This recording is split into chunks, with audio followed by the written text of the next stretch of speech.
नमस्कार फ्रेंड्स, कैसे हैं आप सब। मैं आशु ठाकुर द्वारका होम्स में आपका फिर से एक बार स्वागत करता हूं। तो जिस वीडियो का आप साल भर से इंतज़ार कर रहे हैं वो वीडियो लेके आ गया हूं। पिछले साल दिसंबर में इसी टाइम दिसंबर में आपके लिए वीडियो लाया था डीडीए हाउसिंग स्कीम की। तो डीडीए ने अब इस बार फिर से दिसंबर में ही एक अपनी नई स्कीम लॉन्च कर दी है। डीडीए हाउसिंग स्कीम के बारे में आज आपको पूरी इन्फॉर्मेशन दूंगा। 18,000 फ्लैट्स आए हैं। इसमें क्या आपके लिए पॉजिटिव निकल के आता है, क्या नेगेटिव है, सारा बताऊंगा। अदरवाइज आपको कोई अच्छे से डिटेलिंग में नहीं बताएगा। मैं आपको सारी इन्फॉर्मेशन दूंगा, जितनी इन्फॉर्मेशन मुझे है। बाकी आप खुद भी नेट से सर्च कर सकते हैं, उसके बारे में पूरी R&D कर सकते हैं। तो जैसे कि आप न्यूज़ में सुन रहे होंगे कि डीडीए जो है इस बार अपने पुराने फ्लैट्स लेके आया है। 18,000 फ्लैट ज़रूर लाया है, पर पुराने लाया है जो लोगों ने सरेंडर कर दिए। तो ये न्यूज़ कहीं हद तक तो ठीक है, बट पूरी ठीक नहीं है। कुछ फ्लैट सरेंडर हुए हैं अपनी लोकेशंस की वजह से। कुछ फ्लैट सरेंडर इसलिए भी हुए हैं, जैसे कि लोग होते हैं कि भैया अपना फ्लैट तो बुक करा दिया कि निकलेगा तब देखेंगे। आपको ही पता है, आप भी शायद कुछ करा होगा, या फिर कुछ लोग करते हैं ऐसा कि पहले फ्लैट बुक तो कर देते हैं, फिर निकलेगा तो डिसाइड करेंगे रखना है या नहीं रखना, क्योंकि डीडीए आपको एक चॉइस देता है। आप सरेंडर कर सकते हैं, तो आपका कुछ भी जो मनी है, जो आप जैसे 2 लाख रुपए, 1 लाख रुपए और 25,000 रुपये जैसे EWS वालों को, वो भी मैं बता दूंगा कि कितना कितना आपको बुकिंग अमाउंट देना है। तो जो आप बुकिंग अमाउंट देते हैं उससे 15 दिन के अंदर अंदर, अगर आप अपना जो निकलने के बाद नहीं, जब आपके पास डिमांड लेटर और अलॉटमेंट लेटर आ जाएगा, डिमांड कम अलॉटमेंट, उसके बाद आपको 15 दिन का टाइम मिलता है। अगर आप वापस कर देते हैं तो आपका 1 भी रुपया नहीं कटता। ये स्कीम जो पिछली बार आई थी वो यही थी। बट तो लोगों ने क्या किया, अपना फ्लैट बुक कर दिया, चाहे वो 2 करोड़ का था, चाहे वो 1 करोड़ का, चाहे कुछ प्राइस नहीं देखे, उन्होंने बस फॉर्म भर दिया कि निकलेगा तब डिसाइड करेंगे।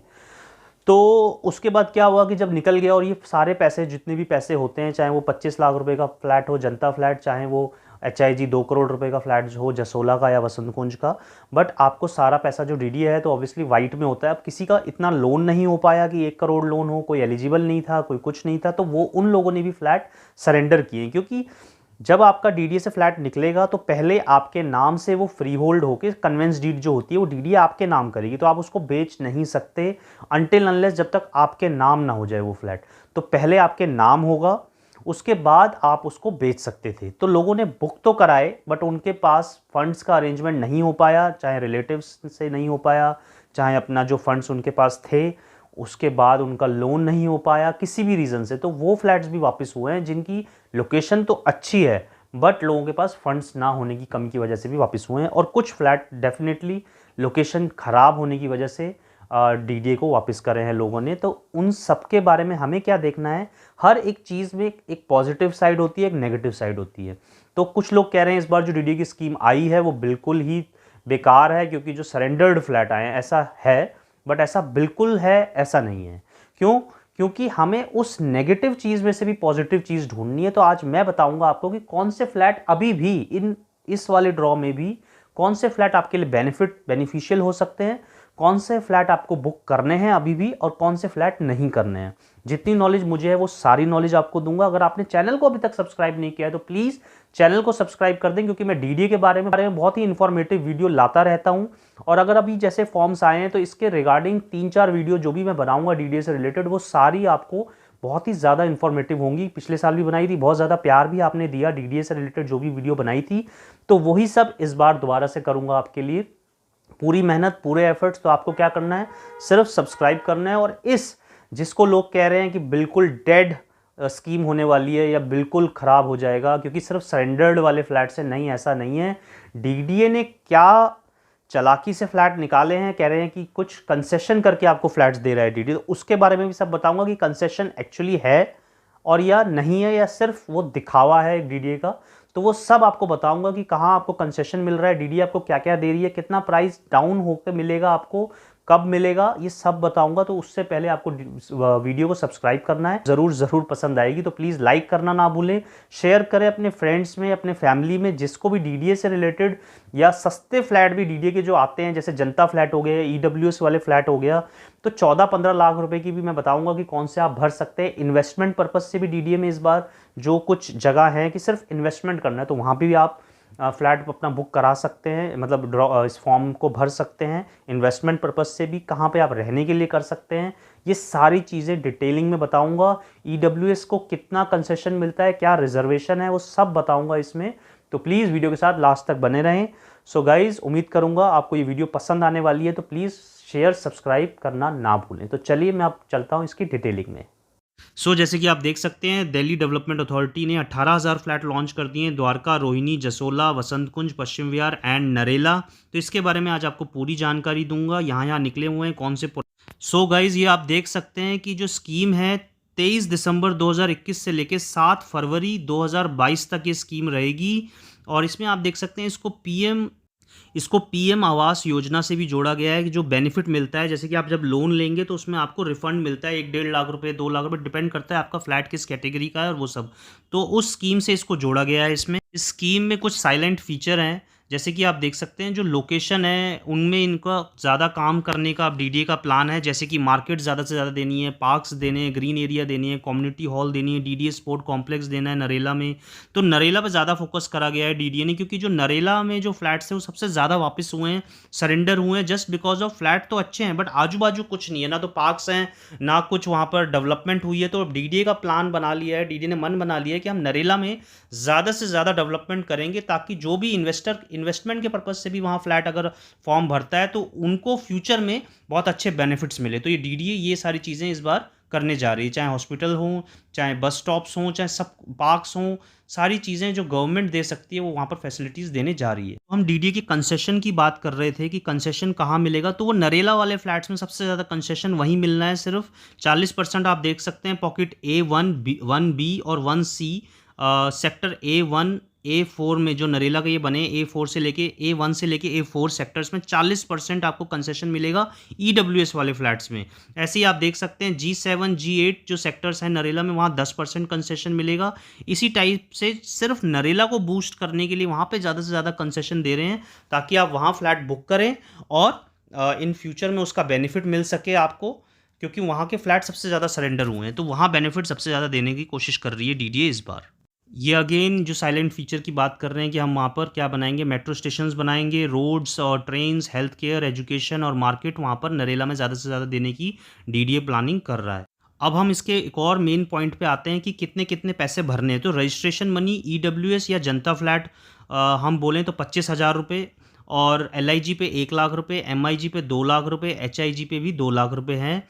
इस बार इन्होंने प्रोसेसिंग फ़ीस भी कर दी है, जैसे कि जनता फ्लैट EWS पे 2,000 रुपये, LIG पे 2,000 रुपये, MIG पे भी 2,000 रुपये और HIG पे 2,000 रुपये। तो आपका टोटल जैसे देख सकते हैं 27,000, 1 लाख 2,000, 2 लाख 2,000, 2 लाख 2,000। तो ये आपका टोटल जाएगा। इसमें क्या होता है, ये जो प्रोसेसिंग फ़ीस है ये नॉन रिफंडेबल कर दी है इस बार डीडीए ने।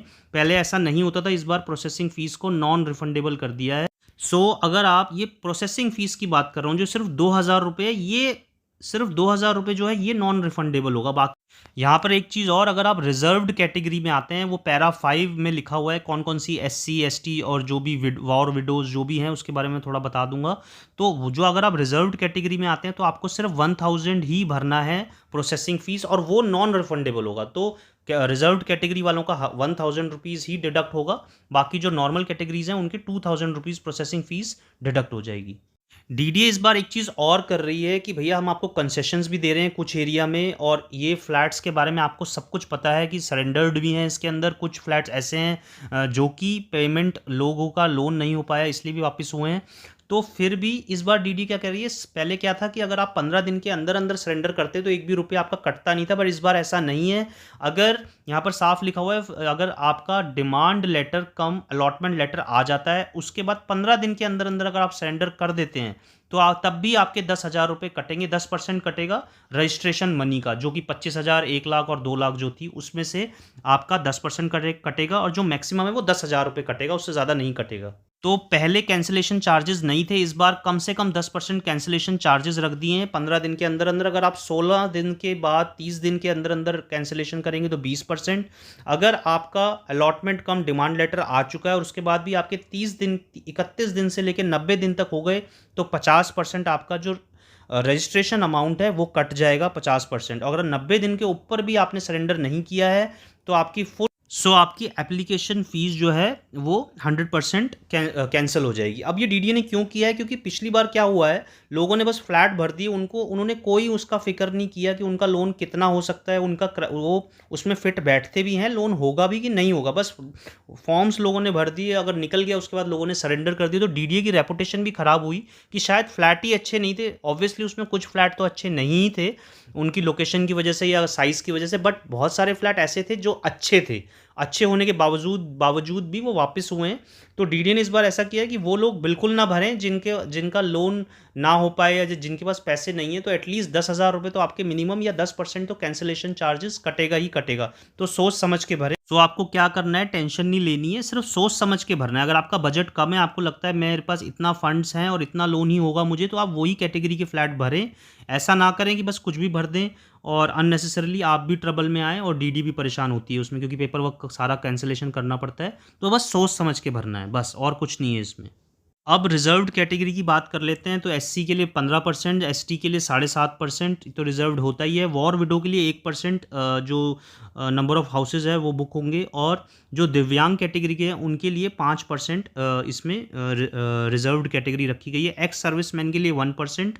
ठीक है, बाकी आप अपना ब्राउज़र ज़रूर डाउनलोड कर लें डीडीए की वेबसाइट पे जाके, और पूरा अच्छे से खुद भी पढ़ें। मेरे पास कम टाइम में जितना भी मैं आपके लिए कर सकता हूँ वो पूरा कोशिश कर रहा हूँ ताकि आपको समझ आ जाए। अब आता है सबसे इम्पॉर्टेंट पॉइंट इस वीडियो का कि कहाँ कहाँ फ्लैट निकले हैं और कौन सा हमें भरना है। तो आप देख सकते हैं जसोला सबसे जो बढ़िया जगह है इस टाइम, वसंत कुंज, द्वारका, जसोला, पश्चिम विहार, ये टॉप की जगह है। इनमें से मैं बताऊंगा इसमें भी क्या क्या भरना है, सारे नहीं भरने। जसोला वाला आप देख सकते हैं 182 फ्लैट्स हैं, साइज़ भी अच्छा है। अगर आपके पास 1,97,00,000 रुपीज़ से लेके 2,14,00,000 रुपये तक हैं, तो तभी आप इस फ्लैट को भरें अगर आपको लगता है आपकी एलिजिबिलिटी है लोन लेके, या क्योंकि सारा पैसा वाइट है तो ऑब्वियसली यहाँ पे डीडीए तो वाइट में ही जाएगा सारा, तो वाइट होना चाहिए चेक से जिसको कहते हैं। तो ये अगर इतने पास फंड्स हैं तो आप ज़रूर भरें। उसके बाद वसंत कुंज में सिर्फ 18 ही फ्लैट हैं, ये भी आप भर सकते हैं। 1,44,00,000 रुपये से लेके 1,66,00,000, तो 1,44,00,000 रुपीज़ से मिनिमम, और मैक्सिमम जो है 1,66,00,000 रुपीज़ 94,000। ठीक है, तो ये भी भर सकते हैं। पश्चिम विहार वाला आपको ज़रूर भरना है, 18 सेक्टर में अच्छा फ्लैट है ये, 2 ही फ्लैट निकले हैं। तो पश्चिम विहार अपने इसमें मार्क कर लो, वसंत कुंज और पश्चिम विहार, तो आपको भरना ही भरना है। 2 ही फ्लैट हैं पश्चिम विहार में, और 81 लाख रुपीज़ से लेके 1,26,00,000 रुपीज़ आस्किंग है बस। उसके बाद मैं बताऊंगा जो 2 BHK HIG, पता नहीं इनका नाम क्यों रखा हुआ है डीडी ने, क्योंकि MIG फ्लैट्स वैसे जो होते हैं 2 BHK MIG को बोलते हैं, बट यहाँ पर क्या है कि MIG से बड़े साइज़ के ये HIG 2 BHK हैं, तो इसलिए इसका भी नाम HIG की कैटेगरी में रखा है। ये भी आप भर सकते हैं। वसंत कुंज में सिर्फ 3 ही फ्लैट हैं, 1,35,00,000 रुपये से लेके 55,000 और 56,000 है, तो मतलब मोटा मोटा 1,35,00,000 रुपये की ही हैं ये, आप समझे तो वसंत कुंज में 1,35,00,000 में 3 फ्लैट हैं, ये भी आप मार्क कर ले। ये वाला ऑप्शन आपको भरना है अगर आपके पास पैसे हैं तो, अगर आप फंड्स अरेंज कर सकते हैं वाइट में तो। उसके बाद हम आते हैं MIG कैटेगरी पे। तो सेक्टर 19 जो निकले थे वो ग्रीन वाले जो थे, इसमें क्या था कि इसका जो फेसिंग है वो कुछ फेसिंग नाला फेसिंग भी है, तो ये आपको सोच के भरना है। ये मैं सलाह नहीं दूंगा, 1,14,00,000 से 1,24,00,000 रुपये मेरी ये सलाह नहीं है, आप इसको भरें। उसके बाद द्वारका सेक्टर 16B वाले आप भर सकते हैं, बट इसमें जो फ्रंट की जो लोकेशन है वो बहुत अच्छी है, और जो बैक साइड है वहाँ पर आप पीछे देखेंगे तो पीछे वाली लोकेशन उतनी अच्छी नहीं है, वो डेड लोकेशन है पीछे, तो इसमें फ्रंट में भर सकते हैं। बट जो ये 177 जो सरेंडर हुए हैं, हो सकता है कि इसीलिए हुए हों कि पीछे की तरफ है, तो ये भी आप ना भरें। ठीक है, तो 19 द्वारका वाले आपको लग रहा होगा द्वारका में, हाँ जी द्वारका में बिल्कुल नहीं भरने, 19 भी नहीं भरना, 16 भी नहीं भरना।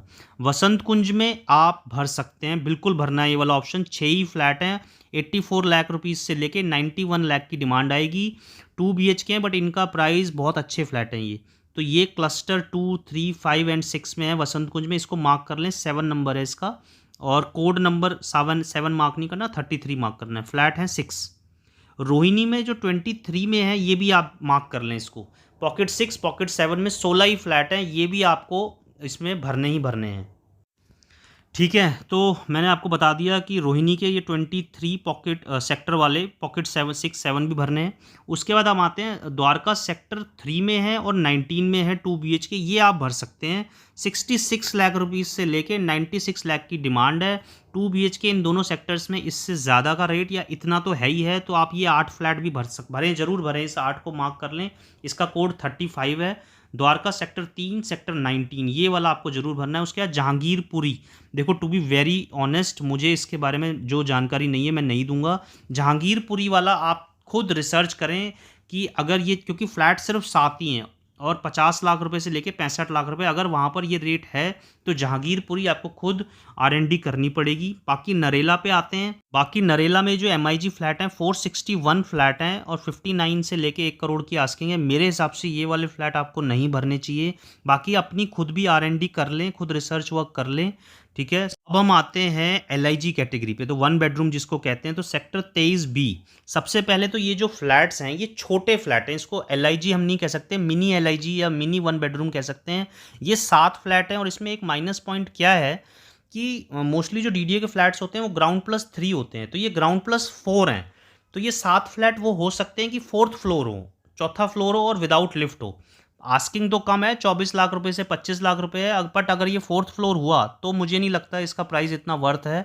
नीचे का हुआ तो आप भर सकते हैं, बट ये मैं कह नहीं सकता कोई भी कि कौन से नंबर का फ्लोर होगा ये, तो अपने अकॉर्डिंग भर लें। अगर आपको द्वारका में लेना है तो वैसे ठीक है, बट छोटा है, 1 BHK से छोटा साइज़ है इसका, ठीक है। तो ये आप देख लें कि अगर आपको वर्थ लगता है कि नहीं लगता। साथ ही हैं, अगर आपका इन्वेस्टमेंट करना है तो लेके डाल सकते हैं क्योंकि रेंट पे तो चढ़ जाएगा, ठीक है, ज़्यादा महंगी नहीं है, बट प्रॉपर 1 BHK सोच के ना भरें।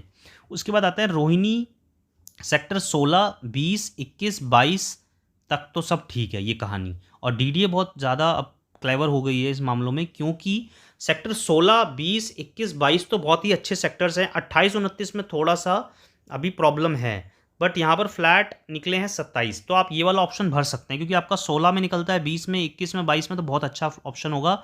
19 लाख रुपए से लेके 40 लाख रुपए कर दिया है DDA ने, क्योंकि अगर आपका अच्छे सेक्टर्स में निकला तो ऑब्वियसली आपकी डिमांड 40 आएगी, और अगर 28, 29 में निकला तो 19 लाख रुपए के आसपास आपका ये फ्लैट की डिमांड आने वाली है। रोहिणी में 34 एंड 35 सेक्टर में 2000 फ्लैट हैं, इस पे मेरी तरफ से तो क्रॉस है। बट हाँ, अगर जिन लोगों का बजट कम है और 14 लाख रुपए में कुछ सोच रहे हैं इन्वेस्ट करके डाल दे, क्योंकि आज रोहिणी का सेक्टर 34-35 डेवलप नहीं है, बट फ्यूचर में 4-5 साल अगर आप देते हैं, 3-4 साल, तो ये डेवलप होगा। और यहाँ जो 14 लाख रुपए का है ये ऑटोमेटिकली 30-35 लाख रुपए का होना ही होना है, डबल आपका पैसा होगा ही होगा अगर आप 3 साल भी वेट करते हैं तो ये ऑप्शन आप भर सकते हैं इन्वेस्टमेंट पर्पज से। रहने के लिए अभी नहीं है क्योंकि अभी आइसोलेटेड जगह है ये, बट आप रहने की इन्वेस्टमेंट पर्पज से ज़रूर भरें। उसके बाद हम आते हैं नरेला। नरेला में देखो सर, अगर आपको वही अगेन, अब जैसे गवर्नमेंट DDA कह रही है हम बहुत सारी स्कीम्स लाएंगे, हॉस्पिटल्स, मार्केट सब लाएंगे, तो नरेला में आप इन्वेस्टमेंट पर्पज से ही सिर्फ भर सकते हो।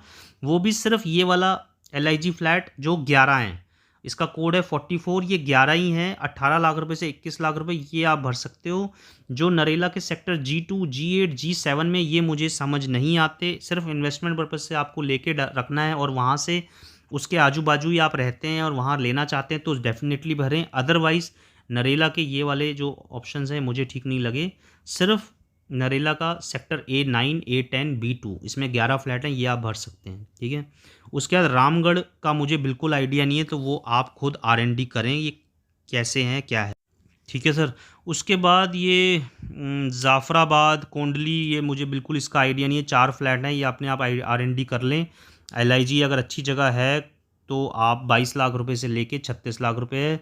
सीरसपुर नो आइडिया, 750 फ्लैट हैं, खुद R&D कर लें। लोकनायकपुरम, अब यहाँ पर क्या है, इंफ्रास्ट्रक्चर का थोड़ा सा इशू है, तो इन्वेस्टमेंट पर्पस से आप करना चाहें तो कर सकते हैं। अदरवाइज़ यहाँ पे भी DDA को कुछ इंफ्रास्ट्रक्चर चेंजेस करने होंगे, बट हाँ इन फ्यूचर में ये जगह अच्छी हो सकती है, तो इन्वेस्टमेंट पर्पस से आप लेके रख सकते हैं बस। उसके बाद आते हैं हम जनता फ्लैट पे या EWS, तो मंगलापुरी द्वारका, इसको नोट डाउन कर लें, इसको सर्कल कर लें। 79 फ्लैट्स हैं, है तो ये मंगलापुरी में, बट ये द्वारका से बिल्कुल टच में है, पालम के पास है। और दूसरा, ये EWS जनता फ्लैट कहते ज़रूर हैं, बट इसका साइज़ अच्छा है, तो इसका साइज़ बड़ा है जनता फ्लैट से, तो 28 लाख रुपए से लेके 29 लाख रुपए, 29.5 लाख रुपए तक है। 28 लाख रुपीज़ 0.51 और 29,50,000 रुपीज़ की इसकी आस्किंग है। तो ये आप ज़रूर भरें, 79 ही है। और इसमें लिफ्ट है, सबसे बड़ी बात है लिफ्ट वाले हैं ये, तो इसको ज़रूर भरें। हाई राइज बिल्डिंग में EWS है, जनता फ्लैट है, अच्छा फ्लैट है ये। उसके बाद नरेला में अगेन जनता फ्लैट जो है ये आप भर सकते हैं इन्वेस्टमेंट पर्पज़ से, और जिसका बजट कम है, 7,90,000 रुपये के आसपास का ये डील मिलेगी आपको, और 11,45,000। अगर जिसको नरेला साइड रहते हैं जनता फ्लैट में, उसी साइड आप काम करते हैं, सब कुछ है, तो 25 फ्लैट हैं, ये आप मार्क कर लें। उसके बाद अगेन जो नरेला के ये दो और पॉकेट्स हैं EWS और जनता की, ये तभी भरें अगर आपको इन्वेस्टमेंट या वहाँ उस साइड रहते हैं, क्योंकि 10 लाख रुपए में कुछ नहीं आता। तो एक आप जनता फ्लैट EWS भर सकते हैं, बट अपनी कैटेगरी ज़रूर देख लें। जनता फ्लैट के लिए जो है मिनिमम आपकी जो इनकम है वो 3 लाख से ज़्यादा नहीं होनी चाहिए, और आपकी जो पूरी फैमिली है उसकी इनकम 10 लाख से ज़्यादा नहीं होनी चाहिए, तभी आप EWS में आएंगे। आपके पास कार्ड भी होना चाहिए EWS। अच्छा, अब मैं आपको बताऊं कि रोहिणी सेक्टर 4, इसको मार्क कर ले, 12 फ्लैट है, बहुत अच्छा फ्लैट है ये। 10 लाख से 11.5 ही है, अगर निकल जाए 12 ही हैं तो ये आप भर सकते हैं। फिर अगेन शिवाजी मार्ग में भी आपके 2 ही फ्लैट हैं, तो ये भी अच्छा ऑप्शन है, और 17 लाख रुपए इसकी आस्किंग, ये भी भर लें। अब मैं एक चीज़ और बता दूं कि आप खुद भी R&D ज़रूर करें। कल को आप मुझ पे या किसी भी जो भी आपको इन्फॉर्मेशन दे रहा है उस पर ब्लेम ना करें। जितनी नॉलेज मुझे थी मैंने आपको पूरी नॉलेज देने की कोशिश की है, और मैंने बिल्कुल सही नॉलेज दी है अपने अपने अकॉर्डिंग, बट आप भी खुद भी रिसर्च कर लें। अगर आपको कुछ ठीक नहीं लगा या जैसा भी है तो उसके लिए माफ़ी चाहूँगा। उसके बाद अगेन क्वेश्चन आता है कि कैसे फॉर्म भरना है, तो ऑनलाइन भरना है। आप देख सकते हैं कि लॉगिन ID बनानी है, जो कि आपका पैन कार्ड होगा।